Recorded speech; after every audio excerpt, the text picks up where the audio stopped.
बेमात्र बहन भी आई थी, अर्थात सौतेली माँ की एक लड़की। विशस्त्रवा की 2 पत्नियां थी।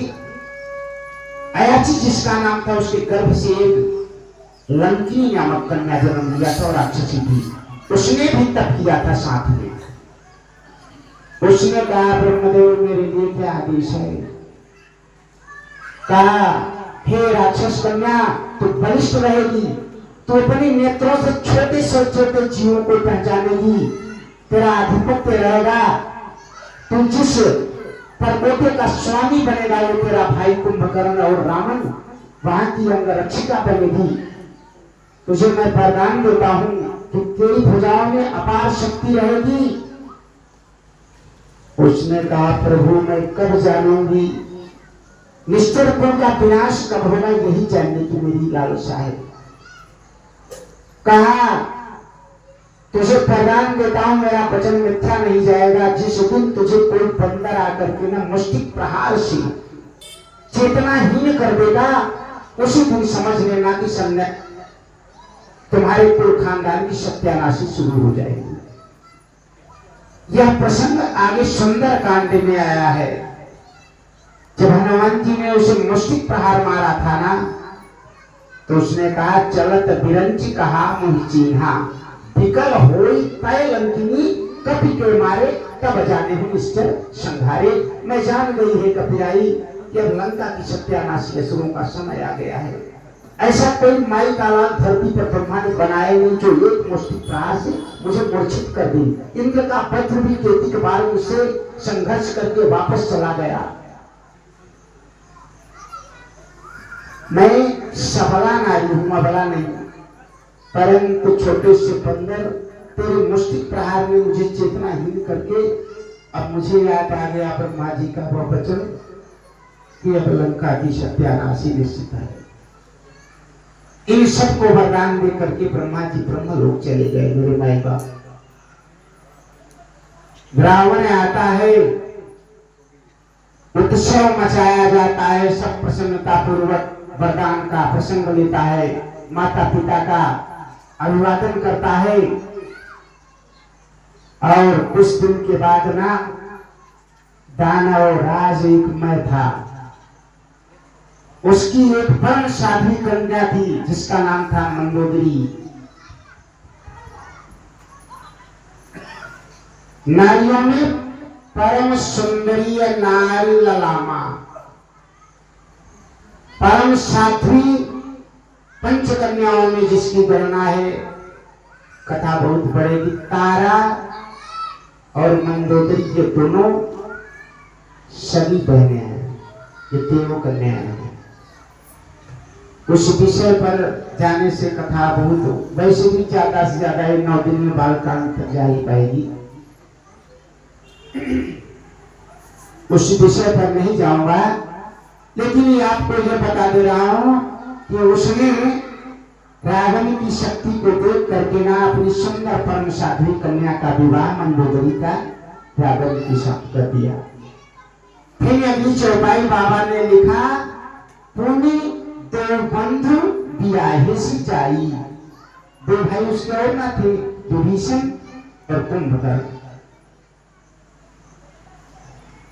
राक्षस राज शंख केतु एक था, उसकी एक बड़ी सुंदर रूपवती कन्या थी और 3 पुत्र थे। त्रिशंध्रा नाम था। उसने जो है उस कन्या का विवाह कुंभकर्ण के साथ किया। एक बड़े ही विद्वान ऋषि थे, उनकी धर्म की एक कन्या थी, उसका पालन किया था, शर्मा नाम था। उसका विवाह रावण ने उस ऋषि कन्या, ब्राह्मण रावण भी था ना, तो उस ब्रह्म कुमारी से जिसका नाम शर्मा था, विभीषण की शादी किया। तीनों भाई दाम्पत्य जीवन में बंध गए। ज्येष्ठ भाई जो रावण था ना, मंदोदरी के गर्भ से कुछ दिन के बाद एक परम प्रतापी पुत्र को जन्म दिया। वो जब बालक जन्मा ना, धरती पर धरती धंस गई। रोया नहीं था, भीषण गर्जना किया था बादलों की तरह। छोटे बच्चों की तरह रोना धोना थोड़ी किया था वो बहादुर था, तेजस्वी था। मेघों जैसी आवाज गर्जना किया, बिजली चलायमान हुई गड़गड़ा गई। रावण की समकक्षता भुजाओं में रखने वाला ऐसा उसके अंश से अवतल से जन्मा, प्रसन्न होकर के रावण ने उस पुत्र का नाम ही रख दिया मेघनाद। मेघों जैसी नाद में आवाज किया था, रोया नहीं था। कुछ दिन के बाद उसने एक और पत्नी से विवाह किया। शास्त्रों में वर्णित है, जैसा मैंने पढ़ा और पाया। उसकी अनंत रानियां थी, जिसमें एक धान्य मालिनी नाम की दूसरी रानी थी। धान्य मालिनी से 5 पुत्रों की प्राप्ति हुई उसे। नारांतक, देवांतक, असुरांतक, अतिकाय और 5वां पुत्र प्रहस्त था। प्रहस्त अत्यधिक भगवान शंकर का भगत और महाबलशाली पुत्र था रावण का। चराचर राक्षसों से भर गया। रावण चढ़ाई करके देवराज इंद्र को जितनी भी शक्तियां थी देवताओं को सबको नष्ट भ्रष्ट कर दिया। अपने पुत्र को मेघनाथ को आदेश दिया, पुत्र जाओ, आदेश है मेरा, केवासुर संग्राम को देवताओं से छीन लो सारे पद। सोनी उठ धरी अनुशासन का भी, पिता के आदेश को अपने कंधों पर मस्तक पर शिरोधार्य करके वह जाकर के चराचर को जीत लिया। कुंभकर्ण की भुजाओं में अदम्य शक्ति थी, सारे चराचर को देवताओं को जीत लिया। रावण को लड़ने की कहीं जरूरत ही नहीं पड़ी, उसके पुत्र और भाइयों ने जीत लिया। रावण थोड़ा थोड़ा चिंतित सिर्फ विभीषण के कर्म पर रहता था।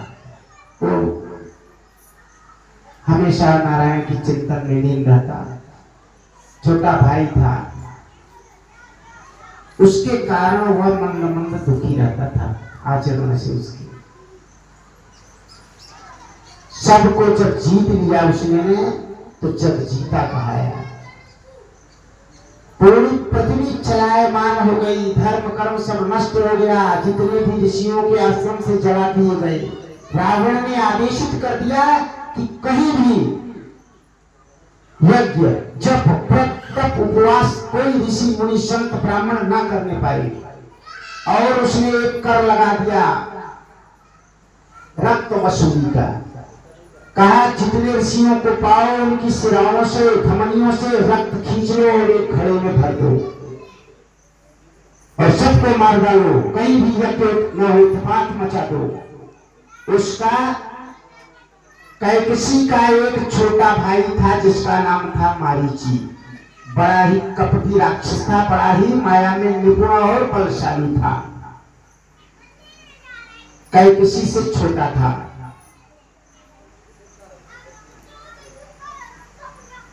वह असुर बक्सर, आपने बिहार में सुना होगा, आजकल है। एक बक्सर नामक वन था, वहां पर विश्वामित्र मुनि 88,000 संतों के साथ रहा करते थे। उस समय के वे वैज्ञानिक थे परमाणुओं के, उनके पास जितने भी दिव्य शस्त्र थे ना, वैज्ञानिक थे उस युग के। रावण को चिंता थी कि इसका एक भी यज्ञ ना पूर्ण होने पाए और यह जगर जिंदा रहा तो आगे चल करके हम लोगों के लिए काल के समान बनेगा। वहां उसने मारीच मामा को अपने लगा दिया, वहां का चौकी इंचार्ज बना दिया, जिसको अंग्रेजी में कहते हैं। और कहा मामा ये पूरे अधिकार की क्षेत्र की जितनी भी भूमि है, जो प्रखंड है, कहीं सत्कर्म ना होने पाए, ये तुम्हारा दायित्व बनता है। और सारे ऋषियों मुनियों का अपमान करो, यज्ञ विध्वंस करो और उनसे रक्त वसूली करो। उसने एक घड़े में ना मेरे माई बाप सारा रक्त ऋषियों का एकत्रित करके एक सोने के कलश में रख दिया और सोने के पात्र में उसका जो पट था रख करके ढक्कन को बंद कर दिया, उसके मुख को,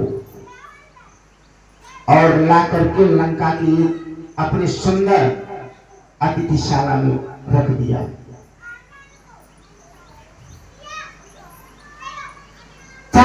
को जीत लिया, कहीं यज्ञ विध्वंस किया, कुछ न होता। देवता दुखी थे, मारे मारे फिर रहे थे। ब्रह्मा जी स्वयं रावण के यहाँ वेद पाठ करते थे। पवन देवता रावण को स्नान कराने लगे। सारी जितनी प्रकृति थी सब विपरीत कर दिया, उसने अपने अधीन कर दिया। सब दुखी हो गई, धरती मां चलायमान हो गई। मेरे श्रोता बंधुओं, एक दिन ना उस घड़े से विनाश विनाश विनाश ऐसे 3 बार रात्रि को जब रावण सोता ना तो आवाज निकलती उस घड़े से। इस आवाज को जब रावण सुना तो उठ करके बैठ गया था। ओ ये मैं क्या सुन रहा हूं, ये तो हमारा विनाश हो जाएगा अगर यहाँ घट रहा था।